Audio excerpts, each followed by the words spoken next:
have chosen for the nation. Hail to the chief, we salute him one and all. Greetings from Castle Goring, from Mickey Aurora, and from me.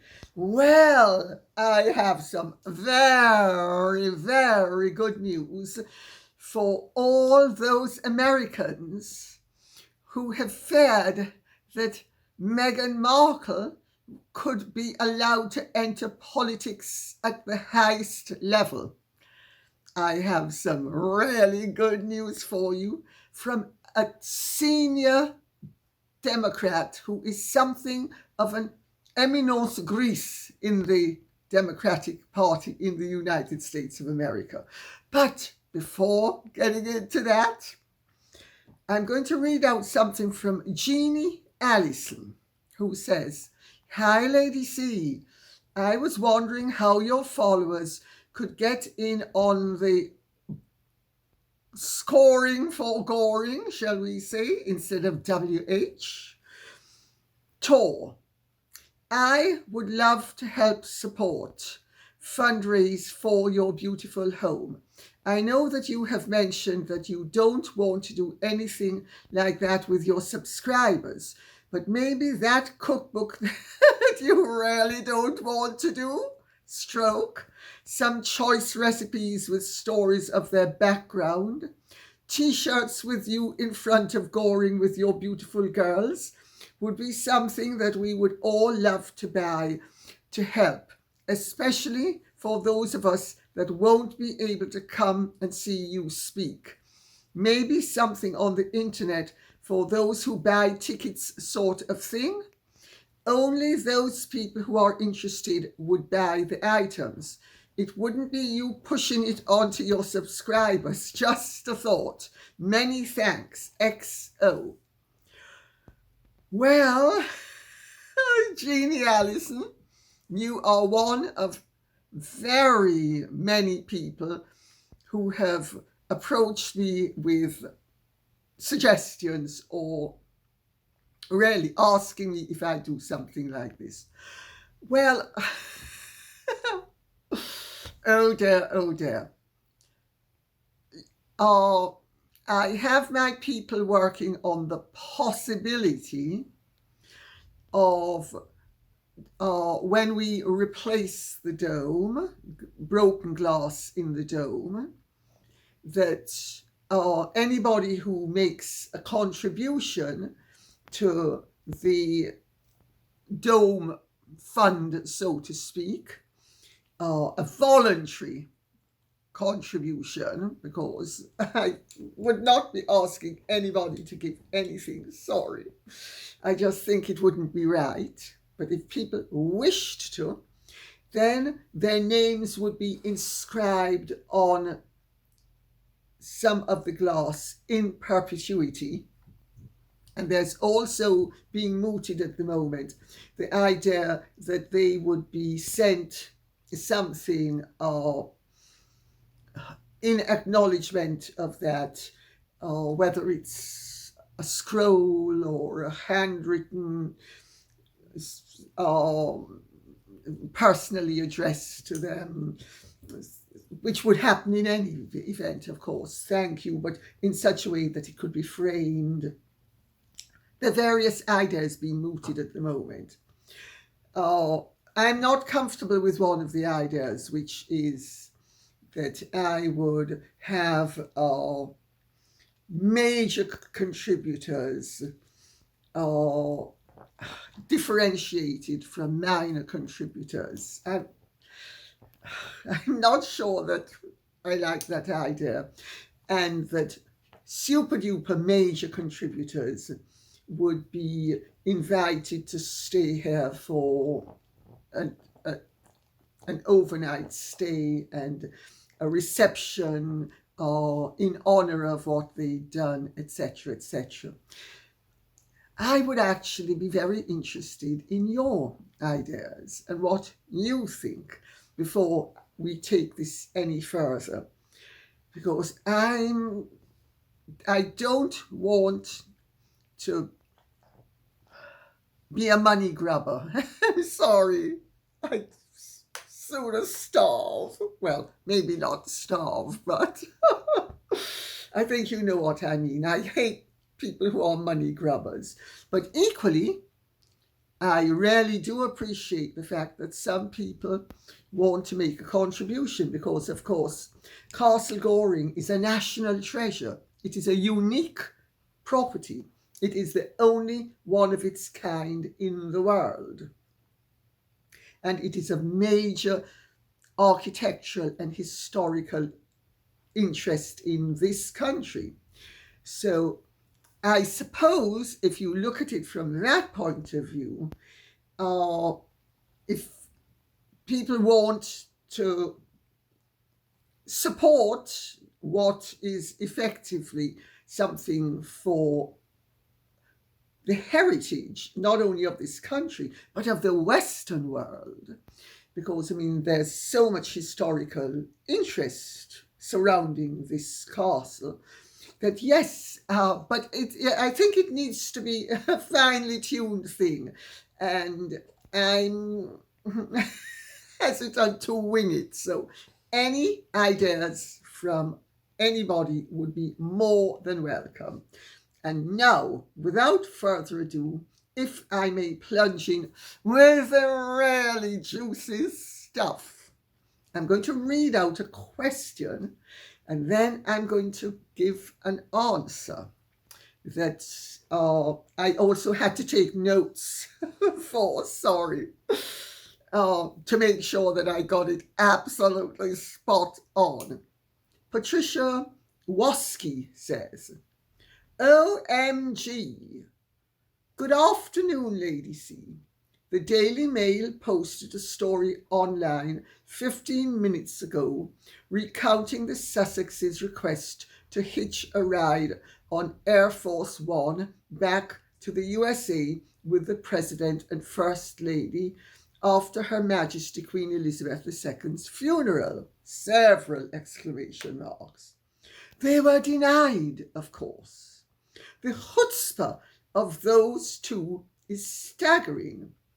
Did you know about this? You've alluded to their freeloading and grifting, but even I am appalled at this. What say you, dear Lady C? And I'm going to answer it in part with a comment from Lynn H.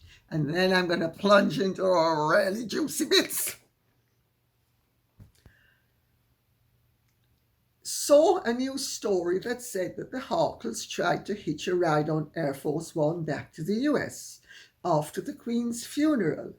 If that is true, it is. It shows the chutzpah that the wife has. Wow, is this true? Someone who would invite herself to be near the Queen's deathbed would have the gall to do this, I think. Yes, Meghan demanded to have, well, Mr. DeMille, my photo op includes being in front of the grandmother's deathbed. And I think maybe we could take a selfie or two, don't you think? I mean, one tear, left eye, 1, 2, 3, let's go. I'm so compassionate.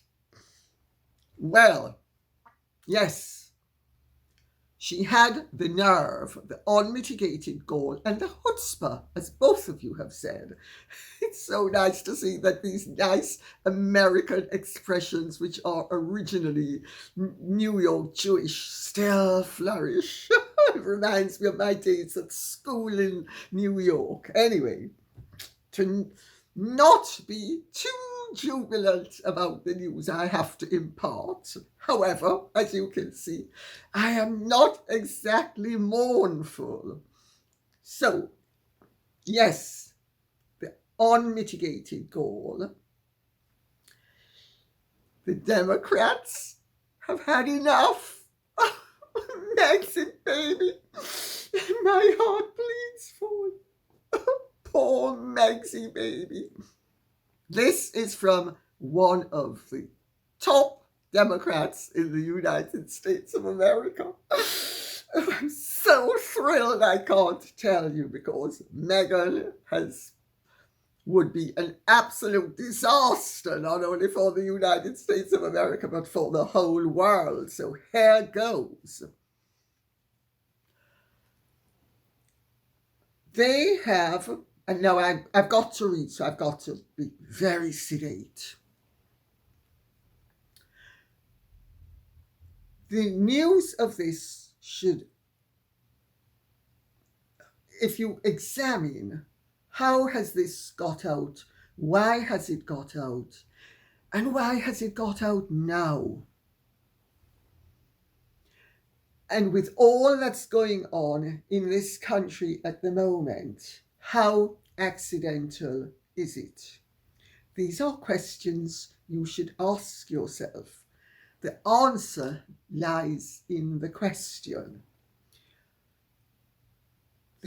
Evidently, Meghan has been a thorn in the side of the American Democratic Party. And they have finally woken up to the fact that if they don't crush that ant, it's going to bite them. And my understanding from this senior Democrat is that it's not an accident that this news has leaked about the humiliation of Meghan and Harry by the Bidens. Now, I'm going to read out my notes because it's important that I adhere to what was said to me as opposed to what I think was said or I hope was said. I keep my thinking and my hoping out of things in situations like this. It's always important to divorce your person from what you are doing. I am just a conduit. And I think a good writer or a good Mercury is always just a conduit. So, the Bidens and the senior Democrats in the United States of America have been for some time concerned at the erratic, the unstable, and the untoward behavior of Meghan and Harry. The Bidens are intent on putting distance between themselves and Markle. They regard her as a dangerous loose cannon, and any association with her, they fear will damage them politically and the party as well. They regard her as a maverick, a self-promoter who doesn't understand the basic rules of politics, chief of which is the ability to put the party's interests above your own personal interests. That's an interesting point, because, of course, Joe Biden has been the consummate professional politician all his life. The fact that he has been rewarded for his consummate professionalism as a politician is where the reward comes. Not gimme, grab initially, which is what Meghan has not been able to understand. Anyway, I shouldn't interrupt too much, so if I may, I will continue. The party, that's the Democratic Party, has far more in common with the King and the Prince of Wales than with Meghan and Harry. Isn't that interesting? For all the virtue signaling and all the let's see how we can align ourselves. Oh, well, I'm a woman of color. Black Lives Matter is the movement. Let's hop on that bandwagon. Ooh, White Lives Matter. I'm a white woman. Let's hop on that black bandwagon. Oh, Brown Lives Matter. Oh, gotta be on that bandwagon as well. Anyway, the party has far more in common with the King and the Prince of Wales than with Meghan and Harry. They are regarded within the Democratic Party as dangerously naive, spoilt, and immature inadequates. Inadequates. Not only politically, but also personally. And here I will interject by saying, of course, all political parties that are professional, which the Democratic and the Republican Party both are very aware of the fact that the character of the candidate is as important as the views espoused by the candidate, because the views can change, but the character doesn't. So if you're a con artist, they're not naive enough to think that you're all of a sudden going to become authentic.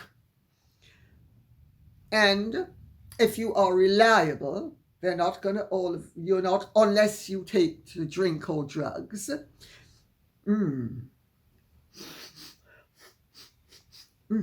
Oh dear. Oh dear. No. Why did that even come into this equation? I don't know. But to continue. If you are unreliable, you're always going to be unreliable. And if you're reliable, you are usually going to be reliable. Of course, all realists factor into the equation the fact that there are times in life when people are under extreme pressure that they will behave out of character. But to take a no hope, a dead beat, like certain people whose names don't even need to be mentioned, who are crass opportunists, grabbing at every opportunity, like somebody from the Titanic who's about to go under in the North Sea, trying to grasp at a life raft. I mean, these are professionals. These are people who are capable. You may not always like what they're about, but they are consummate professionals. So, the personal evidently is very important in this scenario, as is the political. And we're going to get to the political in a moment, because my notes now say no one in the party cares any longer that Meghan and Harry offered support during the Trump presidency to the Bidens.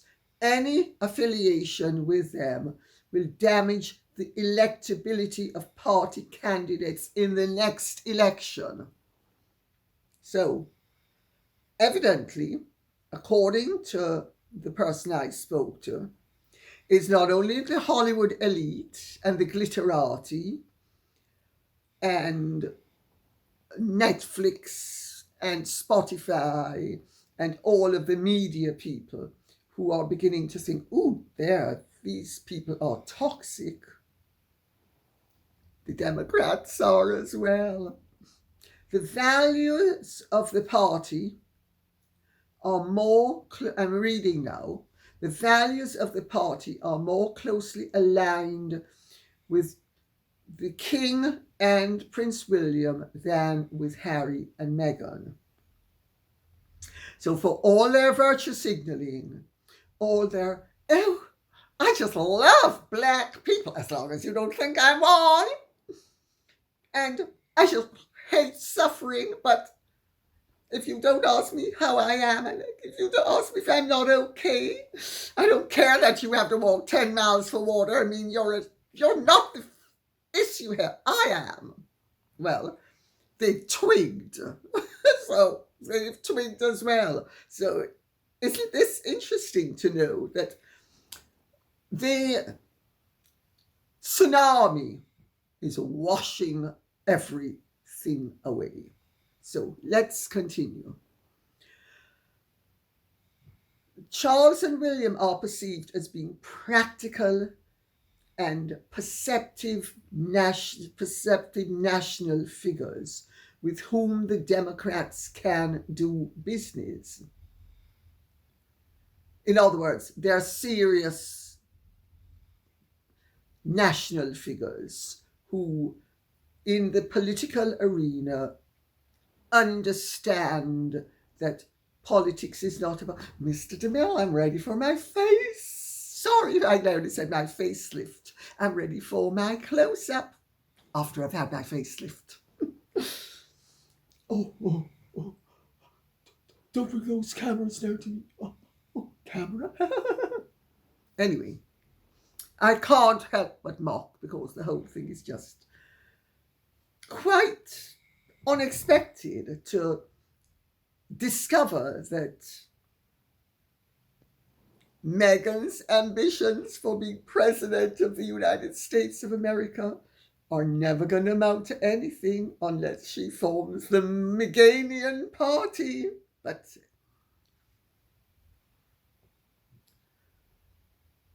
I need to continue reading. Their values are more closely aligned with them.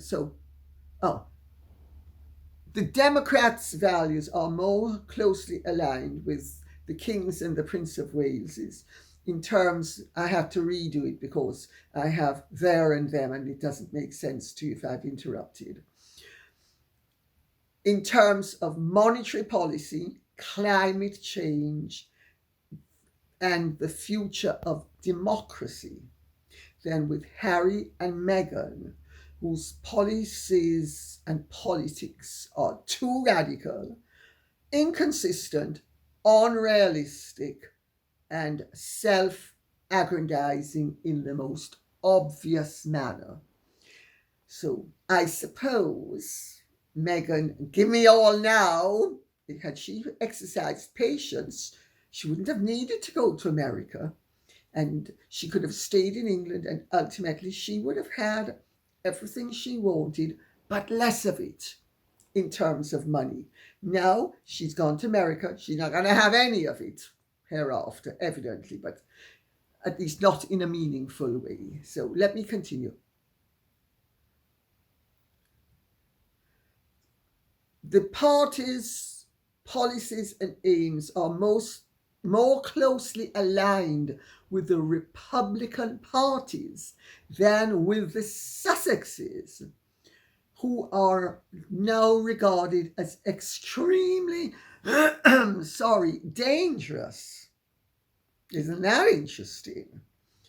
They're too unpredictable, volatile, inconsistent, and maverick.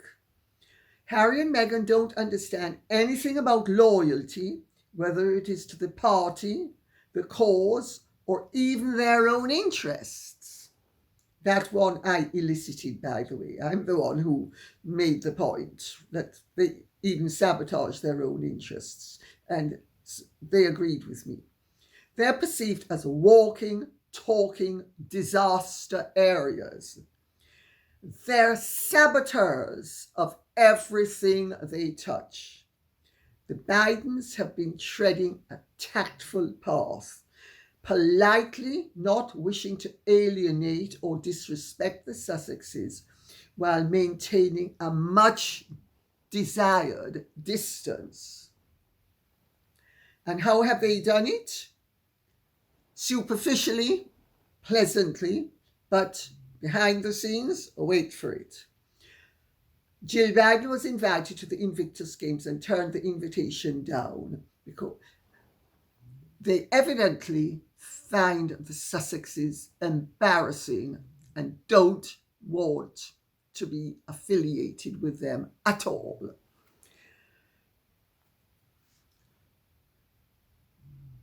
Then we get on to Meghan's insanity, really, delusionalism, paranoid overthinking, which is based upon extreme self-centeredness and overweening self-importance. Because after Oprah, the day after the Oprah interview, evidently, Jill Biden wore a dress by Oscar de la Renta that was similar, not identical, similar to a dress that Meghan had worn, wait for it, a month before. Now, we all know how self-obsessed Meghan is, but Meghan's idea that Jill Biden is so obsessed with her that Jill Biden was going to go through her wardrobe, and the day after the Oprah interview, she was going to wear a dress that was similar to a dress that Meghan had worn a month before, meaning so Jill Biden was going to have to research what Meghan had been wearing and alight upon something she'd worn a month before. I mean, does this not strike you as insanity? But anyway, talk about far-fetched, grabbing at straws. Oh, shall we do the windmill?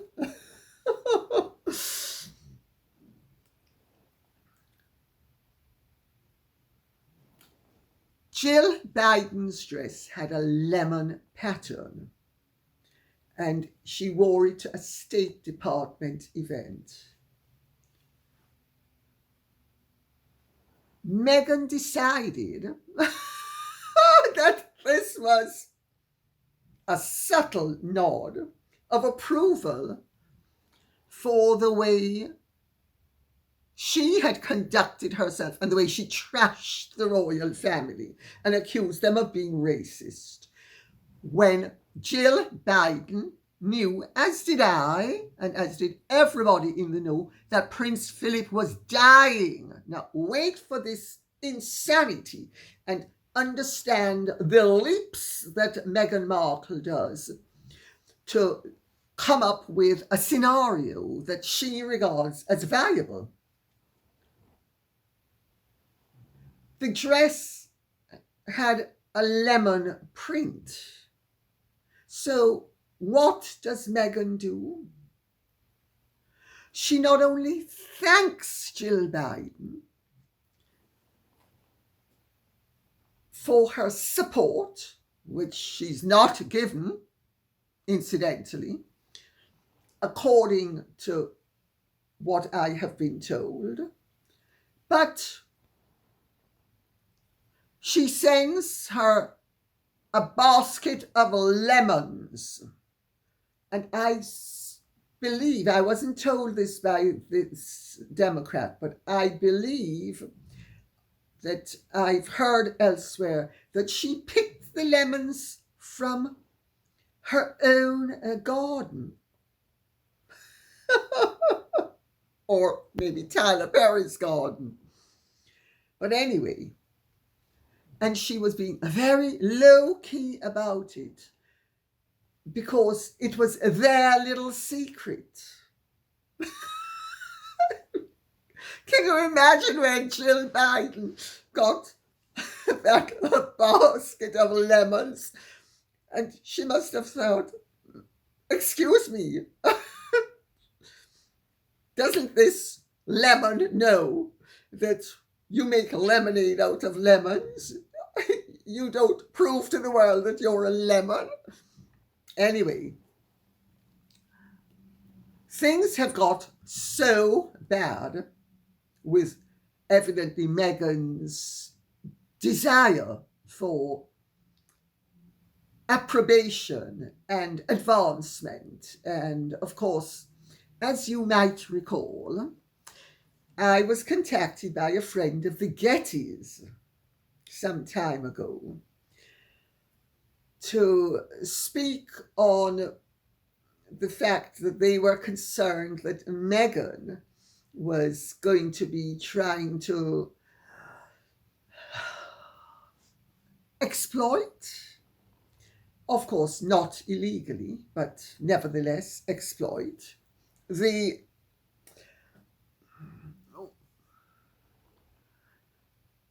Good Nature, and obviously the pocketbook of Gordon Getty. And I said at the time there was the concern that it was nothing personal.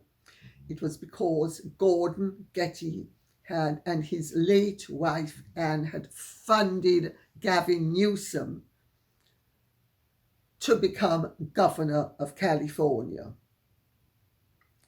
So I've also said in the past that there have been all sorts of things going on behind the scenes that I couldn't speak about at the time. I could only hint at certain things, but that Meghan and Harry would get their comeuppance. Well, they're starting to get it. And this is but one of the little ways in which they are getting it. There are bigger ways to come. And don't force me on the issue beyond my giving you that hint. So, next question. RHNJ2UY says, question for Lady C. Hi, Lady C. Love the channel. Do you have any comment on the sudden resignation of Johnny Hornby from the chairmanship of Harry's charity Sentebale? Those familiar with charity organizations say it is highly unusual for someone who has sat on the board of a charity for 11 years and been chairman of the board for 5 years to resign with no explanation just before the fiscal year end, which is the 31st of August, as they would therefore be unable to put their name to the 2023 annual report. With your extensive experience in the charity section, do you have any thoughts on this? I do. I'm only going to mention a few words and get off the subject because it's a very hot potato and really I don't want to have my hands burnt. And I don't think I can dish up too many hot potatoes at one time. So, Johnny Hornby is a friend of Jeremy Clarkson. Jeremy Clarkson is a friend of the Queen. The Queen is the wife of the King.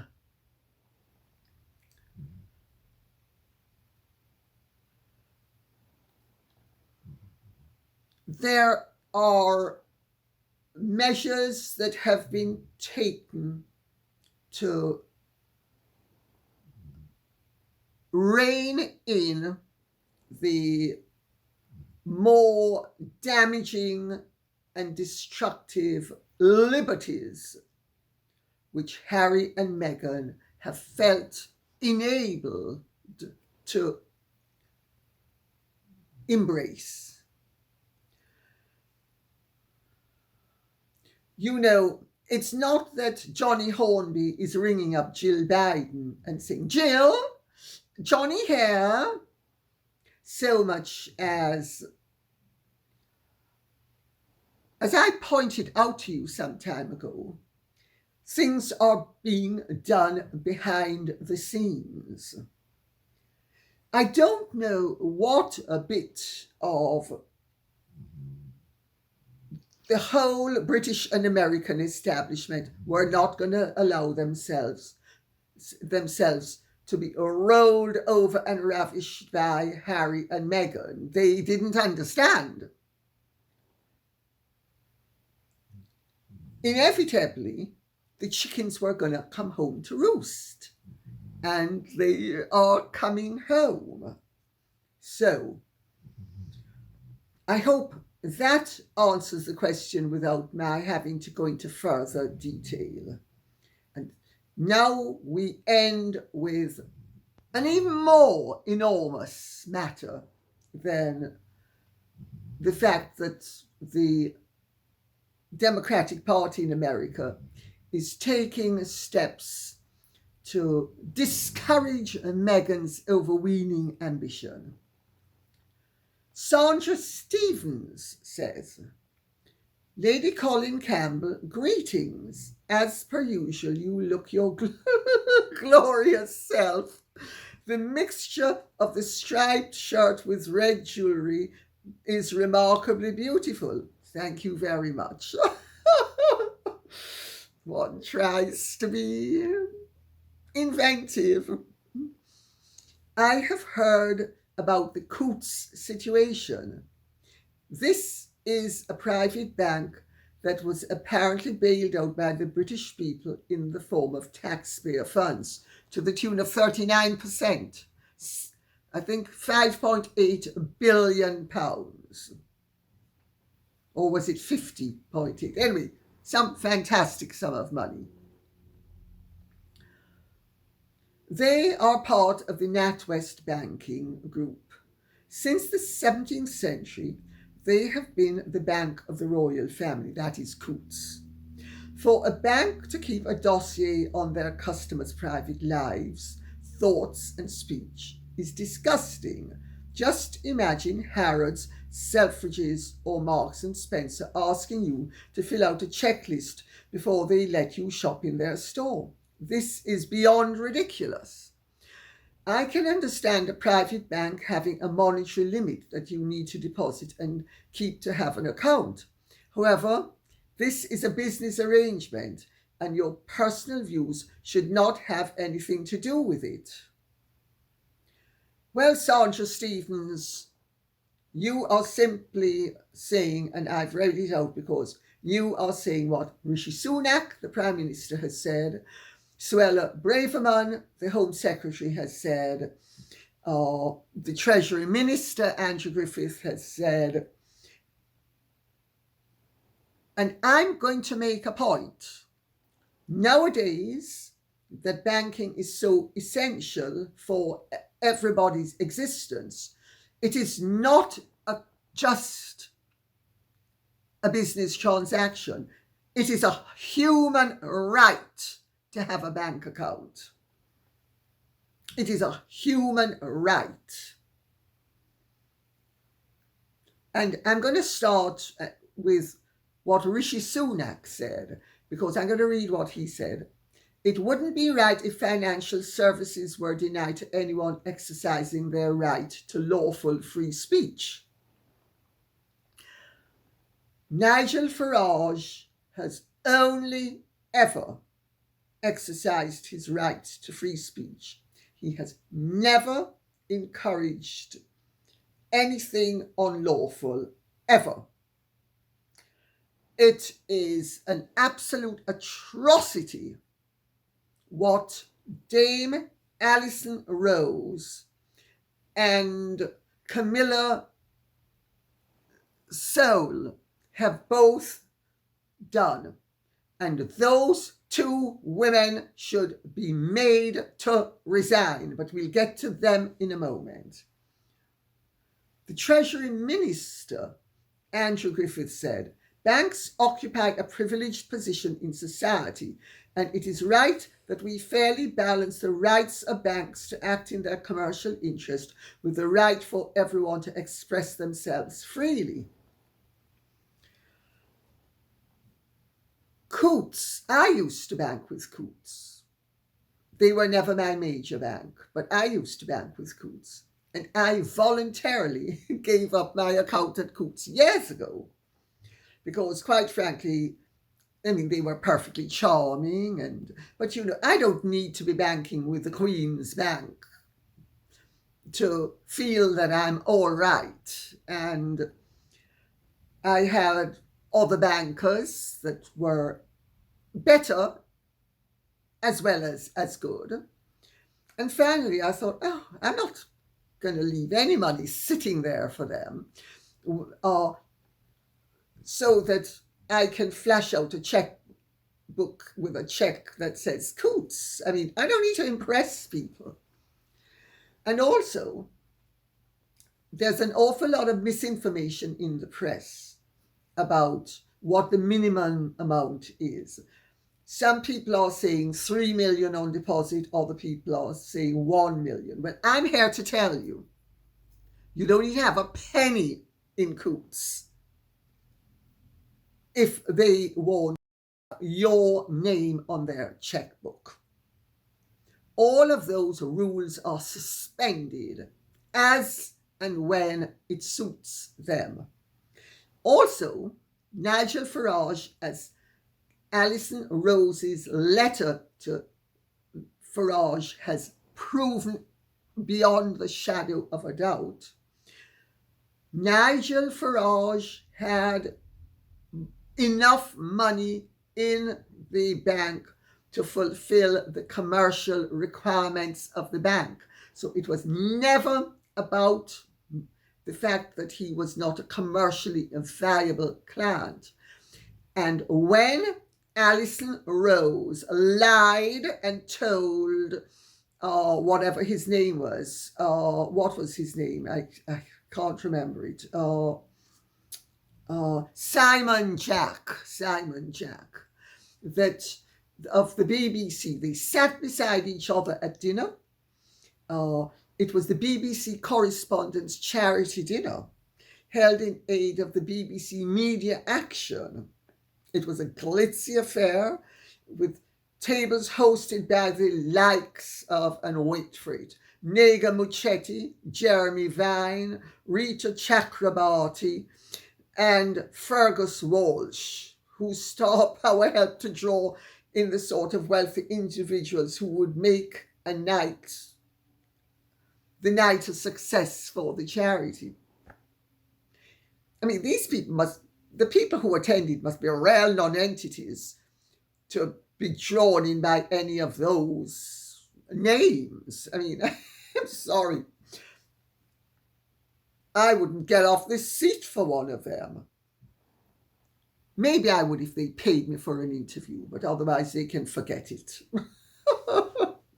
Anyway, she lied and told Simon Jack that the reason why they had shut Nigel Farage's account was because of commercial considerations. In other words, he didn't have enough money in the account. And Simon Jack duly reported upon it. It was a lie. Her own letter now confirms it was a lie. Not only was it a lie, it was the ultimate breach of client confidentiality. The banks have a fiduciary duty to their clients to maintain confidentiality. How dare the CEO of NatWest have the unmitigated gall to lie about the banking situation of one of her bank's clients? I mean, it's beyond belief.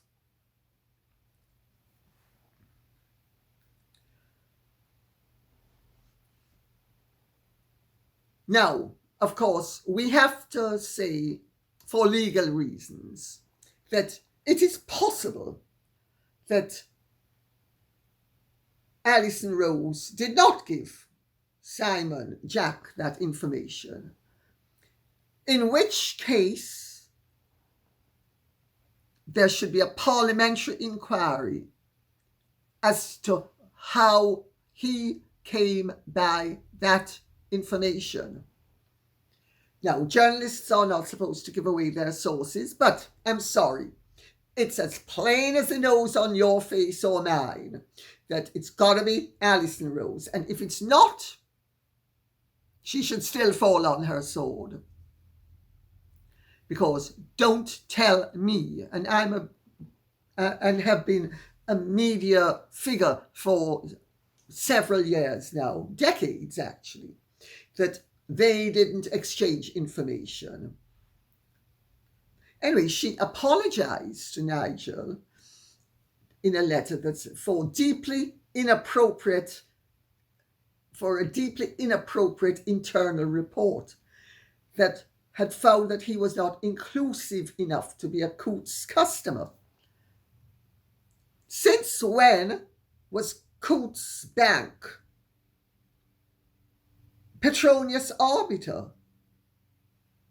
or the Lord God judging the values of its clients. As long as you have the money and you don't commit any crimes with your bank, you have an absolute legal right to have a bank account, irrespective of what your views are. I mean, this is the most dangerous direction in which the banks in this country are heading. But it's brought matters to a head. You know, matters are coming to a head in different areas of national life here and in the United States of America, and will continue to, because we are embarked in this day and age in a power struggle. And the power struggle is freedom versus repression. It's as simple as that. Anyway, Camilla Stoll, who is the Managing Director and Head of Client Coverage for Coutts, and a member of the Private Banking Executive Committee, and is responsible for all client relationships and specialist teams, was dealing with Nigel about this matter. Now, she and Alison Rose are both alumna of Durham University.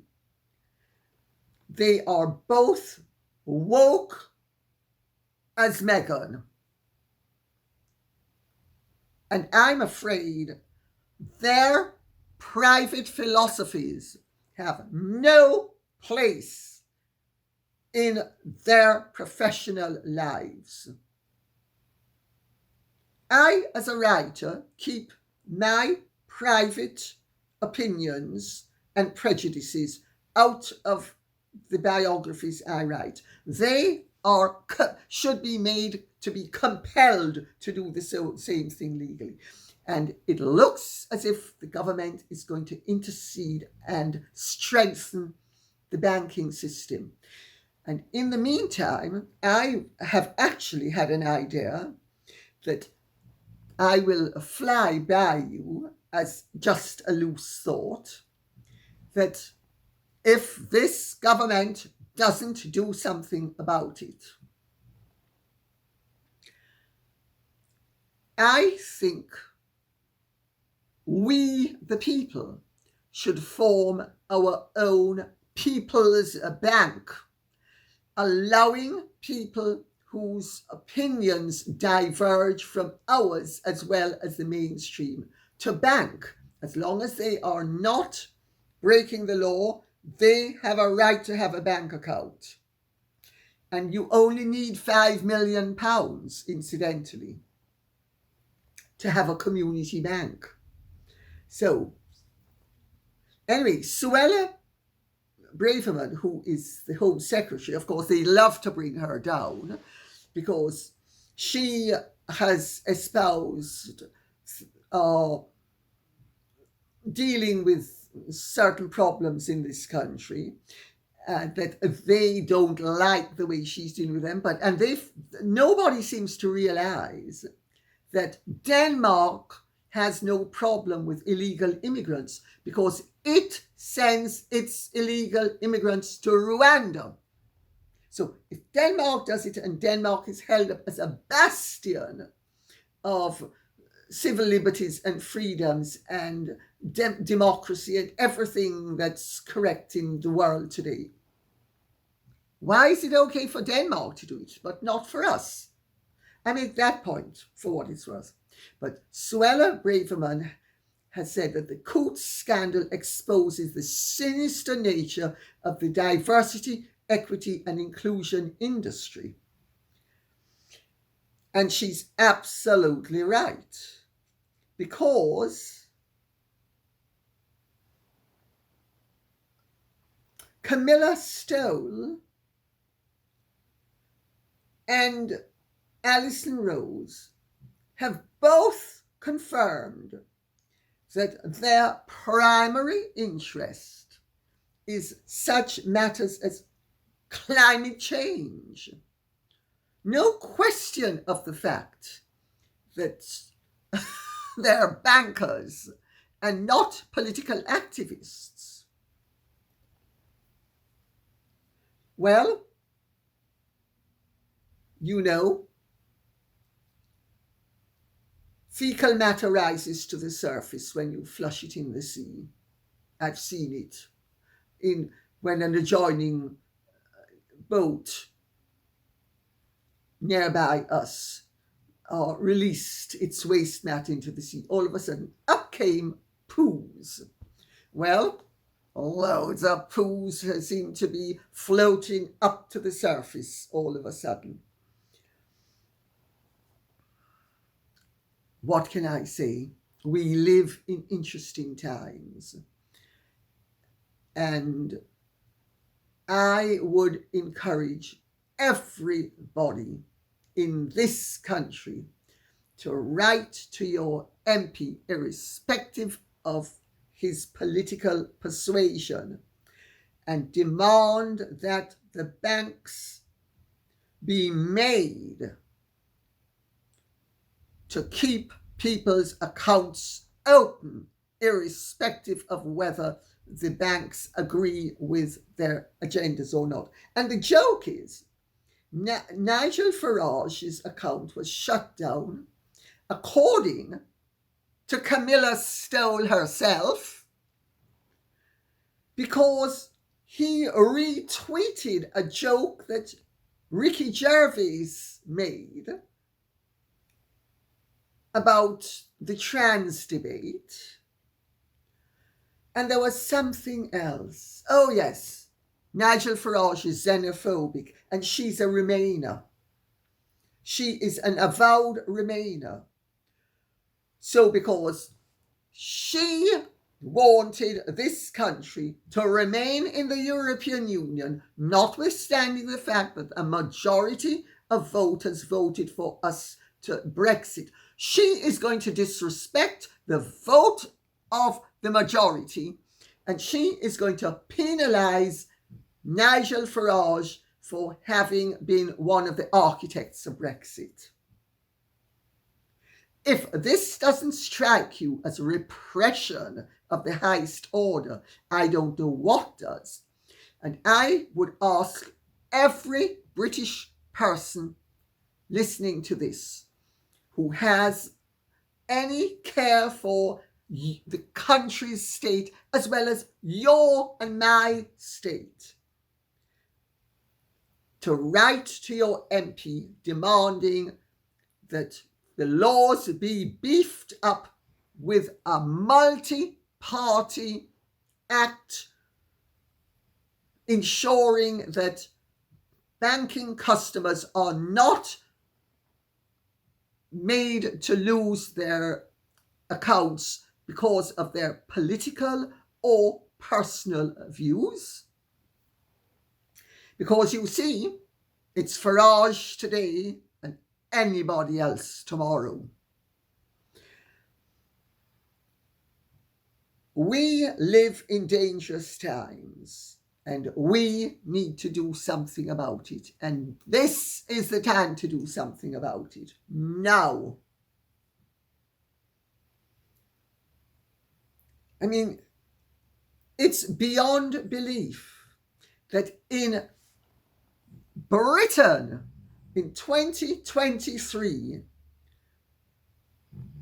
anybody can lose their ability to have a bank account because of a joke they retweeted and the fact that their political beliefs do not align with the managing director and of the banks. I mean, excuse me, this is outrageous. And I have to tell you, if you're Labour or Liberal Democrat, there are many Labour and Liberal Democrats MPs who will be as concerned as I am. This is not a party political matter. This is a societal matter. This is the future of our country. Camilla Stoll should be made to resign, as should Alison Rose. And on that note, I will say, again, this is not a party political matter. This is about the ethics of banking. This is about our civil liberties. And this is about the rights of people to not have their liberties infringed upon by busybody executives who are overstepping the mark and breaching not only the bounds of legality, but the bounds of ethics and morality. And on that note, I'll say thank you very much for listening. I hope this has been of some interest to you. Please remember to keep the questions and comments coming in so that I will know what you would like us to speak about. Thank you so much. God bless.